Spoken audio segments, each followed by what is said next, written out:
Agora a gente vai falar sobre um assunto que também é muito interessante, né, para que a gente possa entender cada vez mais. Esse mês foi comemorado também o Dia Internacional, né, da Síndrome de Down, e hoje a gente vai receber uma especialista em saúde mental, a Élida. Ela é professora da Faculdade Maurício de Nassau e atualmente ministra a disciplina de Psicologia da pessoa com deficiência. A gente vai tirar várias dúvidas sobre esse dia, que também é muito importante, né, Luísa? É verdade, é muito importante a gente falar também sobre isso, né? A gente sempre gosta de prestar serviço para a sociedade, para as pessoas que estão em casa, recebendo convidados especiais, como a Élida. Seja bem-vinda! Obrigada. Ela é psicóloga e vai explicar um pouquinho, né, sobre esse tema, que algumas pessoas ainda têm dúvida, né? A gente já começa perguntando o que representa para a família, Élida, o nascimento de uma criança com síndrome de Down. Às vezes ela não está esperando, às vezes é um choque, né? Assim, como as próprias mães relatam isso, né? Os próprios pais. Como é que é esse processo?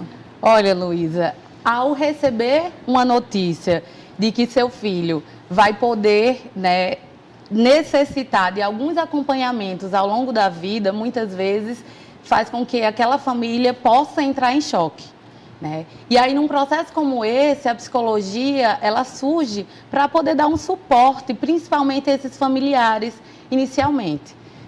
Alguns pais, antes da criança chegar, já descobrem no processo, né, gestacional que o filho vai nascer com a síndrome de Down. E aí essa família muitas vezes já nos procura na clínica para poder saber lidar, né, e para poder pensar as possíveis expectativas não só do pai e da mãe, como os demais familiares que vão estar aí presentes, né? Então a síndrome, ela não é uma doença. E isso precisa ser deixado claro, né? Por que a necessidade de se ter um dia para pensar internacionalmente a síndrome de Down?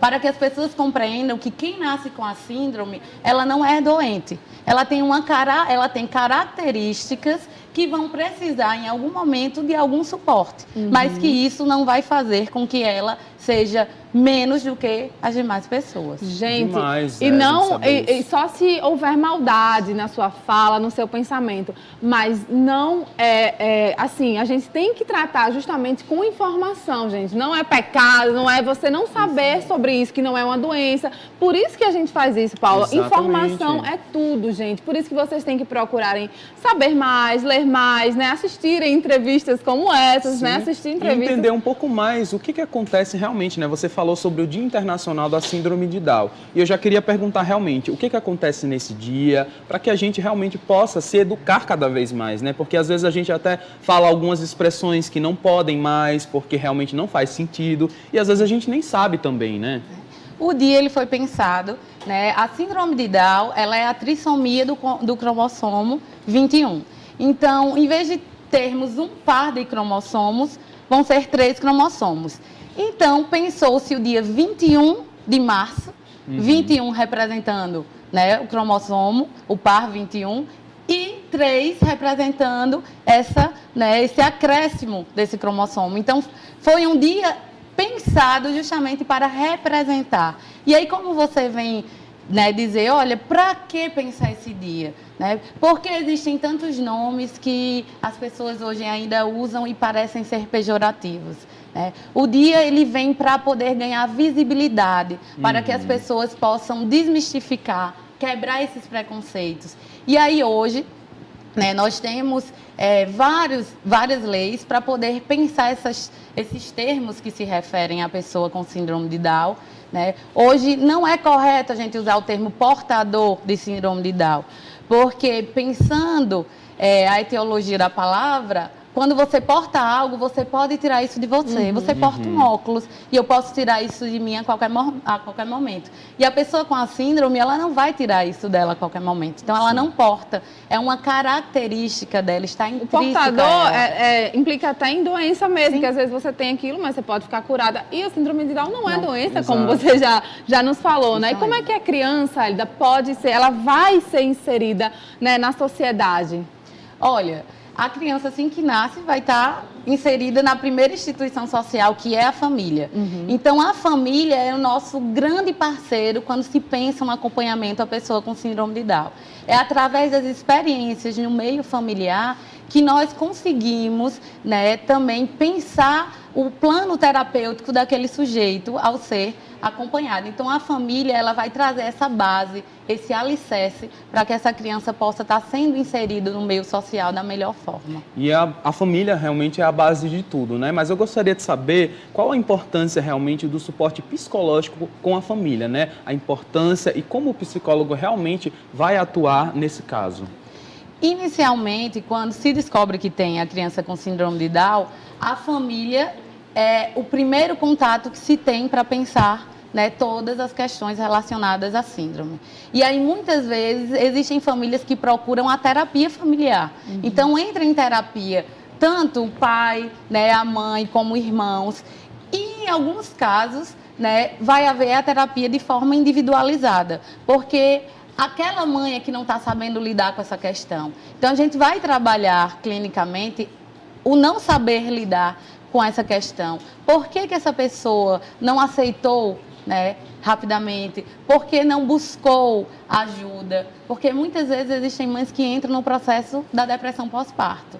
E aí é um processo longo que precisa de um acompanhamento não só psicológico, como psiquiátrico também. E esse processo da psicologia envolvida, né, da psicóloga junto com a família, ele vai estar no processo inteiro do bebê para a fase, né, da criança, depois para a fase da adolescência, a fase adulta. É importante ter esse acompanhamento em todas as fases, porque cada fase é uma fase, né? Ali você vai estar lidando com pessoas diferentes, você vai passar por situações diferentes, né, experiências diferentes, e é necessário ter sempre esse acompanhamento? Olha, chega um determinado período, né? Já atendi pessoas com síndrome de Down na clínica. Chega um determinado período que o sujeito ele consegue ter a sua autonomia e saber lidar com essas questões, e aquele processo não se faz necessário semanalmente. Em alguns momentos eles podem até buscar só a escuta psicológica, um plantão, algo mais rápido nesse processo, mas desde o início o suporte é dado inicialmente à família, né? A psicologia ela não vai estar trabalhando com o bebê. O bebê ele vai estar sendo acompanhado por outros profissionais, até porque a gente sabe que afeta a questão do tônus muscular. Então, o profissional da fisioterapia ele entra aí como um grande aliado, e o da terapia ocupacional também, né, num processo como esse. E durante todo esse processo, né, o que você vê como maior dificuldade? O preconceito hoje em dia ainda é muito alto, assim? Com certeza, né? A maior dificuldade, justamente, é o preconceito, né? O que eu sempre falo em sala de aula aos meus alunos, que o preconceito ele vai existir diante de diversas coisas, porque culturalmente os conceitos pré-estabelecidos já existem. Mas em algumas situações esses preconceitos se tornam estereótipos, que aí é uma generalização indevida daquilo, mas não de forma negativa. Quando passa a ser negativo, vira um estigma. E aí, ligado à síndrome de Down, a gente vê que hoje existe um grande estigma. As pessoas ainda associam que a pessoa com síndrome de Down tem retardo mental, né, que vem aquele termo do mongol, e não é isso, né? Hoje mesmo, o nosso estado tem a primeira professora do Brasil com síndrome de Down. Sim. Maravilhosa, A Débora, né? Maravilhosa. E aí a gente vê que essa pessoa tem um retardo? Não. E aí o estímulo foi muito importante no processo da Débora, né? Principalmente da família e de todo o suporte dos profissionais. E a saúde pública, como é que é a estrutura, né, para acolher essas pessoas que têm síndrome de Down? A saúde pública, ela oferece alguns serviços, né? Hoje no nosso estado temos poucos espaços. A PAIA ele ganhou um grande espaço nacionalmente, existe em várias cidades, né? Hoje, aqui em Natal, contamos com o CRI, né, que é o Centro de Reabilitação Infantil, e o CRA, Centro de Reabilitação Adulto, que vai estar ofertando atendimento. Mas como a demanda é alta, né, alguns acabam ficando por um bom tempo na lista de espera. E aí isso causa uma desmotivação na família, que muitas vezes desiste porque passa 5 horas para vir lá da sua cidade do interior para chegar aqui e não ter o atendimento e receber a notícia de que seu filho só vai ser atendido daqui a alguns meses. E aí aquela família não volta e deixa de ofertar ao seu filho o atendimento que ele deveria ter para se desenvolver, né, da melhor forma. E qual seria realmente a solução para resolver esse e outros problemas na sua visão? O que pode ser feito hoje em dia, assim como esse Dia Internacional, que realmente vem para desmistificar várias coisas, que vem para ser bem didático mesmo, né, para que as pessoas ensinar, possam realmente, né, como lidar. Aprender. Quais são os seus próximos passos, quais são os seus planos, o que poderia realmente melhorar cada vez mais em relação a esse caso? Olha, hoje, né, pensando principalmente as universidades, elas estão ofertando e se tornando assim um grande aliado aos serviços públicos por ofertar atendimento também gratuitos a essas pessoas. A gente sabe que os espaços eles precisam se multiplicar para que todos possam ser atendidos. E aí, o que eu sempre trago, né, para os alunos e para as pessoas que me perguntam, que os profissionais que estão à frente, né, dessas demandas, eles realizem da melhor forma seu trabalho. Porque muitas vezes o profissional também pode ficar desmotivado. E aí no meio do caminho ele deixa de ofertar o melhor atendimento ao sujeito. Você tem que sempre ir ali desejando ofertar esse melhor atendimento, que isso vai fazer com que a família também crie essa motivação de pensar que seu filho sim pode estar inserido em uma escola, né, como os demais, pode estar inserido no mercado de trabalho. É importante que as pessoas tenham consciência, né? Que, como você está falando agora, eles têm que ser tratados igualmente, Sim, gente. igual. Todos têm que estudar na mesma escola, né? Como a nossa entrevistada dessa semana, que ela tem uma filhinha, ela veio aqui falar sobre isso, ela falou que é muito importante que eles estudem na mesma escola, porque já existem pesquisas que apontam, né? Que se você estuda na mesma escola, né? Crianças comuns, todas juntas ali, a chance dele se desenvolver é muito maior do que se ele estuda, né? Com crianças só com síndrome de Down ali. E a gente precisa falar isso para a sociedade, trabalha do mesmo jeito, eles têm também que ter as oportunidades de trabalho, como qualquer um, né, Elida? E aí a questão que você vem falar, né, da educação, hoje temos a ideia da educação inclusiva. E aí quando vem se discutir essa temática, vem a ideia de inclusão e integração. Muitas vezes o que acontece com a criança com síndrome de Down, ela só é integrada na escola, ela não é incluída. A integração acontece de que forma? A criança é levada até a escola, porém ela fica numa sala específica só para quem tem síndrome ou deficiência. Então isso não está havendo uma inclusão.